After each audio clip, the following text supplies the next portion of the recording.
అవకాశం ఉంటుంది. ఇవాళ ఇవేమీ లేనందుకు ఇక్కడ మొత్తం మార్కెట్లో వ్యాపారులంతా కూడా సిండికేట్ అయిపోయినరు. మొత్తానికి మొత్తం ధర తగ్గిస్తున్నారు.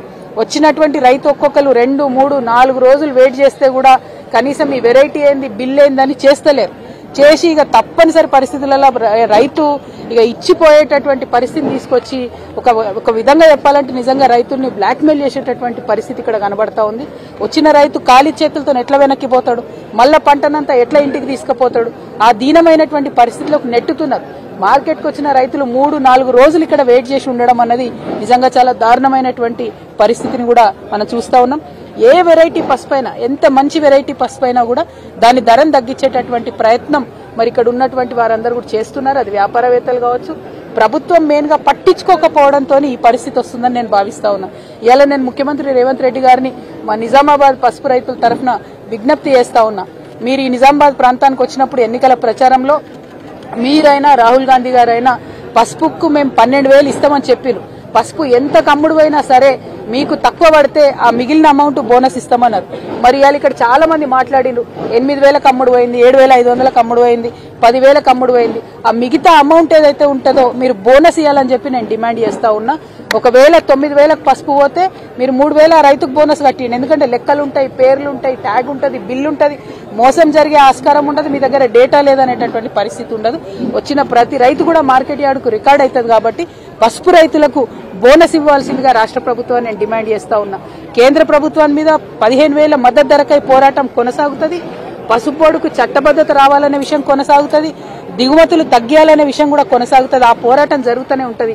కానీ ఈ సీజన్ లో ఇప్పుడు పసుపు వండించి మరి దీన స్థితిలో ఉన్నటువంటి పసుపు రైతులకు ఏదైతే తక్కువైందో అమౌంట్ దాన్ని ఖచ్చితంగా ఇచ్చే విధంగా రాష్ట్ర ప్రభుత్వం ముందుకు రావాలని చెప్పి నేను డిమాండ్ చేస్తా ఉన్నా. మేము ఖచ్చితంగా రైతులకు కూడా పిలిపిస్తా ఉన్నాం. ఈ రాష్ట్ర ప్రభుత్వం మొద్దు నిద్రపోతున్నది. ఇక్కడ వ్యాపారులంతా సిండికేట్ అయి రైతుల్ని మోసం చేస్తుంటే చూసుకుంటా కూర్చున్నారు తప్పితే రేట్ను పెంచే పరిస్థితి లేదు. మళ్ళా శివరాత్రి దాటిపోతే మహారాష్ట్ర నుంచి ఇంకా పసుపు వస్తుందని చెప్తున్నారు.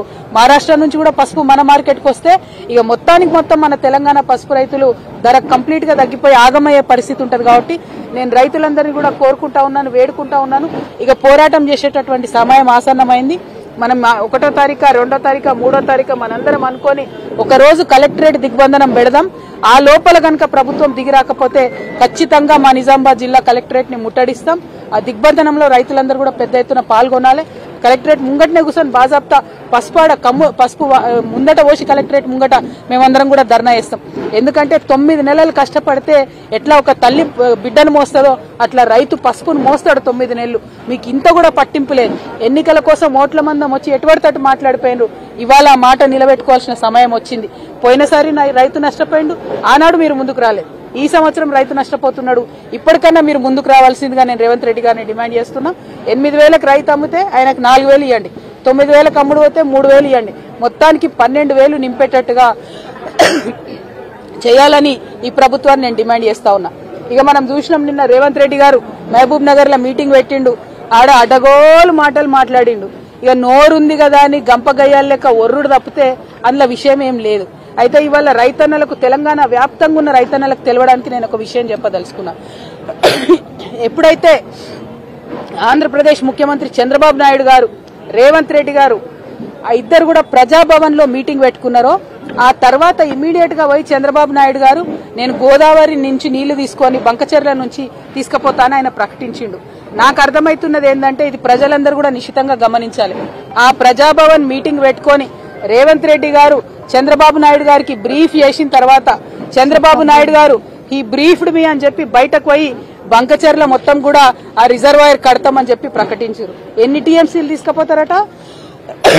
గోదావరి నదికెళ్ళి 199 అంటే దాదాపు 200 టీఎంసీలు గోదావరి నదికెళ్ళి తీసుకుపోయి అది కృష్ణా బేసిన్ కి ఇస్తారట, పెన్నా బేసిన్ కి ఇస్తారట. అంటే ఆంధ్రాలో ఉన్న మొత్తం అన్ని ప్రాజెక్టులకు వాళ్ళు నీళ్లు ఇచ్చుకుంటారు. మన దగ్గర గోదావరిలోకి వెళ్ళి 200 టీఎంసీలు ఎత్తుకపోతుంటే ఈ అవగాహన లేని మూర్ఖపు ముఖ్యమంత్రి చూసుకుంటా నిలబడ్డాడు. ఎందుకంటే ఈయన జుట్టు మరి బ్యాగ్ తో దొరికిండు కదా, ఈయన జుట్టు చంద్రబాబు చేతిలో ఉన్నది, ఆ చంద్రబాబు జుట్టు మోడీ చేతిలో ఉన్నది. కాబట్టి వాళ్ళు ఎట్లా చెప్తే అట్లా చేసుడు తప్పితే తెలంగాణ రైతుల గురించి ఆలోచన లేదు, తెలంగాణ నీళ్ల గురించి ఆలోచన లేదు.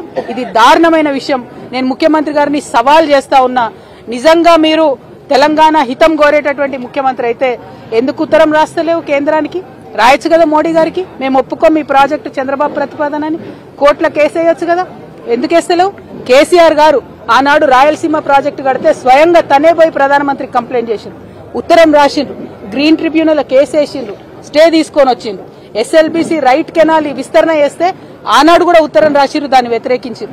నాగార్జున సాగర్ రైట్ కెనాల్ విస్తరణ చేపడితే ఆనాడు కూడా దాన్ని వ్యతిరేకించారు, ఉత్తరం రాసిరు. పోతిరెడ్డిపాడు హెడ్ రెగ్యులేటర్ విస్తరణ చేపడితే ఆనాడు కూడా దాన్ని వ్యతిరేకించారు, ఉత్తరం రాసిరు, ప్రధానమంత్రి దగ్గర పోయిండ్రు. మరి నువ్వెందుకు పోతలేవు చంద్రబాబు నాయుడుకు వ్యతిరేకంగా? నీకు తెలంగాణ రైతుల కంటే ఎక్కువ ప్రేమ చంద్రబాబు నాయుడు మీద ఉన్నదా? గురుదక్షిణ చెల్లించుకుంటున్నారా? మా తెలంగాణ రైతుల ఉసురు తీసి మా కృష్ణా గోదావరి జలాల్లో వాటాను తీసి చంద్రబాబు నాయుడుకు మీరు గురుదక్షిణ చెల్లించుకుంటున్నారా అని ఇవాళ రేవంత్ రెడ్డి గారిని నేను ప్రశ్నిస్తా ఉన్నాను. మీరు గనక చిత్తశుద్ధి ఉంటే, తెలంగాణ ముఖ్యమంత్రి మీరు నిజంగా ఈ రైతుల మంచిని కోరుకుంటే ఇమీడియట్ గా కేంద్ర ప్రభుత్వానికి లెటర్ రాయాలి. ఆ 200 టీఎంసీల నీళ్లు తీసుకుపోవడానికి ఒప్పుకోము. ఎట్ ఎనీ కాస్ట్ తెలంగాణ రైతాంగం అంతా కూడా మీ మీద ఉద్యమం చేస్తుంది. మీ చిత్తశుద్ధిని, మీ నిజాయితీని నిరూపించుకోవాలంటే ఇమీడియట్ గా మీరు కేంద్రానికి కంప్లైంట్ చేయండి, అవసరమైతే కోర్టుకు పోండి, ఆ ప్రాజెక్టులను ఆపండి. ఇక్కడ తక్షణ సమస్య మా నిజామాబాద్ పసుపు రైతుల సమస్య. మళ్ళా ఒకసారి మేము ముఖ్యమంత్రి గారికి హెచ్చరిక చేస్తా ఉన్నాం. మేము 1వ తారీఖు మార్చి వరకు సమయం ఇస్తాం, అంటే దాదాపు ఒక వారం ఉన్నది. అంత లోపల మీరు చెప్పినట్టే, మేమేం కొత్తగా అడుగుతలేం, మీరే చెప్పిండ్రు ఎంతకన్నా అమ్ముడు అని పసుపు 12,000 నింపుతాం రైతులకు అన్నారు. ఇవాళ 8,000 అమ్ముడు పోతే 4,000 ఇవ్వండి, 9,000 అమ్ముడు అయిన రైతుకు 3,000 ఇవ్వండి, 11,000 పసుపు అమ్ముడు పోతే వాళ్ళకు 1,000 యాడ్ చేయండి. ఏం చేస్తారో చేయండి, కానీ 12,000 మనకు రైతులకు వర్కౌట్ అయ్యేటట్టుగా బోనస్ ప్రకటించాలని డిమాండ్ చేస్తున్నాం. లేదంటే మాత్రం మార్చి 1వ తారీఖు నాడు పెద్ద ఎత్తున భారీగా కలెక్టరేట్ ముంగట రైతులందరం కూడా కలిసి మరి ధర్నా చేస్తామని చెప్పి తెలియజేస్తా ఉన్నాను. రైతులను ఆదుకోవాలని కూడా ప్రభుత్వాన్ని డిమాండ్ చేస్తున్నాను. Thank you. జై తెలంగాణ.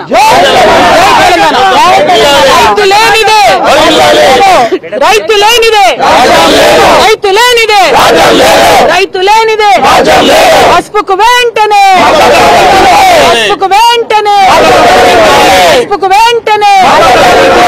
కేసీఆర్ వల్లనే చంద్రబాబుతో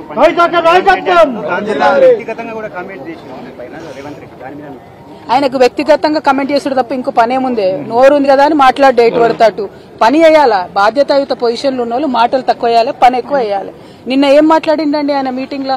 బీజేపీని తిట్టిండు, కొద్దిసేపు బీఆర్ఎస్ ని తిట్టిండు. బీఆర్ఎస్ లో నన్ను కోర్టు తిట్టింది, ఆయనను ముఖ్యమంత్రి గారిని చివాట్లు పెట్టింది.